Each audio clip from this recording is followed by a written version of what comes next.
लखनऊ शहर से जुड़ी भूतिया कहानी। जब लखनऊ विश्वविद्यालय के लाल बहादुर शास्त्री के हॉस्टल में पढ़ने वाले 3 दोस्त सोनू, विशाल, रोहित के बीच शर्त लगी कि किसमें इतनी हिम्मत है जो कब्रिस्तान के अंदर एक रात बिता सके, क्योंकि यहाँ वो कब्रिस्तान है जिसमें 1857 में मारे गए अंग्रेजों को दफनाया गया था। और उन दोस्तों में से विशाल ने हिम्मत दिखाई और शर्त मान ली। अगले दिन तीनों दोस्त विश्वविद्यालय से निकले और नदवा कॉलेज और पक्का पुल के रास्ते से होते हुए कब्रिस्तान के पास पहुँचे। रात के करीब 1 बज चुके थे। सन्नाटा छाया हुआ था और सड़क पर भी 1-2 गाड़ी वाले नजर आ रहे थे। तीनों दोस्त कब्रिस्तान में पहुँचे। कब्रिस्तान के चारों ओर दीवार टूटी हुई थी, कोई भी आसानी से अंदर जा सकता था। अब रात के करीब 1 बज चुके थे। सोनू, ठीक है विशाल, कल मिलते हैं, अगर तुम जिंदा रहे तो। विशाल, अरे जिंदा क्यों नहीं रहूंगा, मुझे भूत से डर नहीं लगता है, और जब डर ही नहीं लगता फिर डर किस बात का। इतना कहकर विशाल जोर जोर से हंसने लगा। सोनू और विशाल आपस में बातें कर रहे थे, पर रोहित आसपास की कब्रों को बड़े गौर से देख रहा था और कब्रों के ऊपर लिखे नामों को बारी बारी से पढ़ते हुए बड़बड़ा रहा था। सोनू, रोहित, तू कब्रों को इस तरह से क्यों देख रहा है? यहाँ सारी मर्दों की लाश है, किसी लड़की की नहीं है, छर की इंसान। विशाल, इसका बस चले तो लड़की को कब्र से निकालकर बोले, आप बहुत सुंदर लग रही हैं, क्या आप मेरी गर्लफ्रेंड बनोगी? सोनू और विशाल जोर जोर से हंसने लगे थे, जो हंसी पूरे कब्रिस्तान में गूंज रही थी। रोहित, अरे नहीं सोनू, मैं तो इन कब्रों पे लिखे नाम को पढ़ रहा था, क्योंकि पिछले हफ्ते जब मैं अंजलि के साथ यहाँ घूमने आया था तो इस थॉमस हैंड की कब्र इस कब्रिस्तान के सबसे आखिरी में थी, और मुझे इसलिए याद है क्योंकि मैंने इसी कब्र के पास से फूलों को तोड़कर अंजलि को दिया था। रोहित की बात सुन सोनू और विशाल भी एक पल के लिए सोच में पड़ गए। सबके मन में सिर्फ यही सवाल था कि आखिर कब्र एक जगह से दूसरी जगह कैसे जा सकती है, और इस बात की पुष्टि इस बात से भी हो रही थी कि रोहित के तोड़े हुए फूलों की पत्ती अभी भी मुरझाई हुई कब्र के पास ही थी। विशाल, अच्छा ठीक है, अब मुझे और उल्लू मत बनाओ, मुझे डराने की तुम्हारी कोशिश किसी काम की नहीं है, समझ गए? मैं इस कब्रिस्तान से अब कल सुबह ही आऊंगा, वो भी जिंदा। चलो जाओ, अब तुम दोनों मुझे अकेला छोड़ दो। विशाल की बात सुन सोनू और रोहित कुछ नहीं बोले और आपस में बात करते हुए कब्रिस्तान से बाहर आ गए, और विशाल अपने दोस्तों को कब्र से जाते शांत देख रहा था।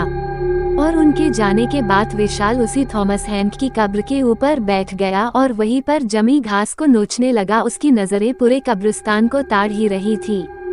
तभी जमीन से एक हाथ निकला और विशाल के हाथ पकड़कर उसे कब्र से नीचे गिरा दिया। उसने जब आसपास देखा तो कोई नहीं था, और जब उसकी नजर अपने हाथ पर गई तो हाथ पर किसी के नाखूनों से नुचा हुआ था, जिससे खून निकल रहा था। उसने खुद को संभाल कर एक बार फिर कब्रिस्तान को देखा तो उसे धुआं ही धुआं उठता हुआ दिखा, जो उसी को घेरने उसी की तरफ बढ़ रहा था। इससे पहले वो कुछ समझ पाता, धुएं ने उसे घेर लिया, जिसकी वजह से उसका दम घुटने लगा, और फिर अगले ही पल उसे गोली और तलवारों की आवाजें आने लगी, और ठीक उसकी आंखों के सामने स्वतंत्रता सेनानियों ने अंग्रेजी हुकूमत के सिपाहियों को उन्हीं की बंदूक से उन्हीं का सीना छल्ली कर रहे थे। तलवारों से उनका जिस्म और उनकी गर्दन दोनों को काट रहे थे, और ये सब विशाल के सामने हो रहा था। इतना सारा खून, मौत की चीखें सुनते हुए विशाल की सांसों की गर्माहट बढ़ गई थी, पर उससे पहले वो कुछ समझ पाता या इस सदमे से निकल पाता, अचानक ही किसी ने विशाल को पीछे से धक्का दिया और उसे जमीन पर गिरा दिया। उसने जब पीछे मुड़कर देखा तो कोई नहीं बल्कि सोनू और रोहित ही थे, और सारा धुआं एक पल में गायब हो गया। सोनू, अबे देख कितना फट्टू है ये। रोहित, अबे जब इतना डर लगता है तो यहाँ अकेले आने के लिए हाँ ही क्यों करी? जरा अपने चेहरे का रंग देख, डर के मारे कितना उतरा हुआ है। सोनू और रोहित जोर से हंसने लगे, क्योंकि अचानक से धक्का लगने की वजह से वो डर गया था। विशाल, बंद करो तुम लोग अपनी ये नौटंकी और चलो यहाँ से, मुझे और नहीं रहना इस कब्रिस्तान में। तुम्हें अंदाजा भी है मैं अभी क्या देख रहा था? विशाल जानता था कि जो उसने अभी देखा है वो कभी अपने दोस्तों को समझा नहीं पाएगा। इसलिए झुंझलाता हुआ दोनों से कहकर बाहर जाने को हुआ ही था। तभी रोहित ने उसका हाथ पकड़ उसे रोक लिया। रोहित, अबे तू अकेला कहाँ चल दिया? चिंता मत कर, तेरे साथ साथ अब हम भी इस कब्रिस्तान में रुकेंगे। फिर तो ठीक है न? विशाल, पर रुकना ही क्यों है? जब से मैं आया हूँ अजीब सी ठंड लग रही है और तुम दोनों के हाथ भी तो बर्फ की तरह ठंडे हो चुके हैं। मैं कहता हूँ चलो। विशाल रोहित से हाथ छुड़ाकर कब्रिस्तान की बाहर की ओर चल ही रहा था कि अचानक ही सोनू ने उसके गले में रस्सी डाल वापस से उसे कब्रिस्तान में घसीटने लगा। विशाल, सोनू ये तुम क्या कर रहे हो? मैं विशाल तुम्हारा दोस्त, तुम मेरे साथ ये क्या कर रहे हो? विशाल चीख चीख के सोनू से कहे जा रहा, पर सोनू ने उसकी एक नहीं सुनी और घसीटता हुआ एक पेड़ के पास ले आया। फिर रस्सी को पेड़ की डाल पर फेंक दूसरी तरफ से खींचता हुआ विशाल को फांसी चढ़ाने लगा। विशाल, सोनू ये तू क्या कर रहा है? रोहित, तू सोनू को रोकता क्यों नहीं? तुम दोनों मेरे साथ क्या कर रहे हो? विशाल के इतना चीखने पर भी उन्होंने उसकी एक न सुनी और देखते ही देखते विशाल फांसी की वजह से झटपटाने लगा। इतने में ही उन दोनों में से एक बोलता है, अब जब तू मर ही रहा है तो सुनता जा, हम वो हैं ही नहीं जो तू समझ रहा है। मैं हूँ सेनापति थॉमस हैंक और ये मेरा सिपाही था। तुम भारतीय हमेशा से ही अंग्रेजी हुकूमत के गुलाम थे और गुलाम रहोगे।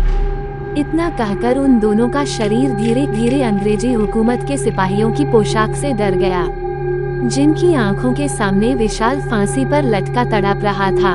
विशाल के इतना तड़पने पर भी उन सिपाहियों को चैन नहीं आया। उन्होंने अपने हाथ में पकड़ी बंदूक और तलवार से विशाल के शरीर को छल्ली करना शुरू कर दिया, जिससे विशाल की मौके पर ही मौत हो गई। अगली सुबह जब उसके दोस्त उसे लेने कब्रिस्तान आए तब कब्रिस्तान के बाहर पुलिस और मीडिया की भीड़ लगी हुई थी, जिन्हें देख दोनों की सांसें तेज हो गई थी। रोहित ने जब भीड़ के बीच जाकर देखा तो उसे कब्रिस्तान के कोने में पेड़ पर झूलती विशाल की लाश दिखी। गला जोर से दबने की वजह से विशाल की आंखों की पुतलियां बाहर आ गई थी। आंखों की जगह 2 काले गड्ढे दिखाई दे रहे थे और नीचे जमीन पर खून ही खून बिखरा हुआ था। साथ ही गोलियों के खाली कारतूस भी बिखरे हुए थे, पर विशाल के जिस्म पर कट का एक भी निशान नहीं था। दोनों ने लाश को पहचान तो लिया था, पर अब ये केस पुलिस को भी समझ नहीं आ रहा था।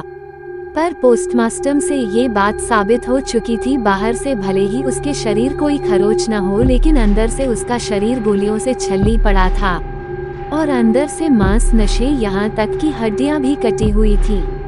बहुत जांच पड़ताल के बाद भी केस कभी नहीं सुलझा और कुछ साल बाद सोनू और रोहित की लाश भी उसी रहस्यमयी तरीके से उसी पेड़ पर फांसी पर लटकी मिली। पोस्टमार्टम रिपोर्ट्स में भी वही लिखा था जो विशाल की रिपोर्ट्स में लिखा था। शरीर पर एक भी कट के निशान नहीं, पर अंदर से जिस्म गोलियों से छल्ली हुआ पड़ा था और तलवार से मांस के साथ हड्डियां भी कटी हुई थी। और आज भी इस केस की फाइल लखनऊ के एक थाने में धूल खा रही है। लेकिन अब वक्त बदल चुका था। सरकार ने कब्रिस्तान को संरक्षित करते हुए चारों तरफ दीवार बनवा दी है और लाइट की सुविधा कर दी है। अब ये रोड रात भर चलती है, लेकिन आज भी तमाम रोशनी और लाइट के होने के बावजूद लोग उस कब्रिस्तान में जाने से डरते हैं।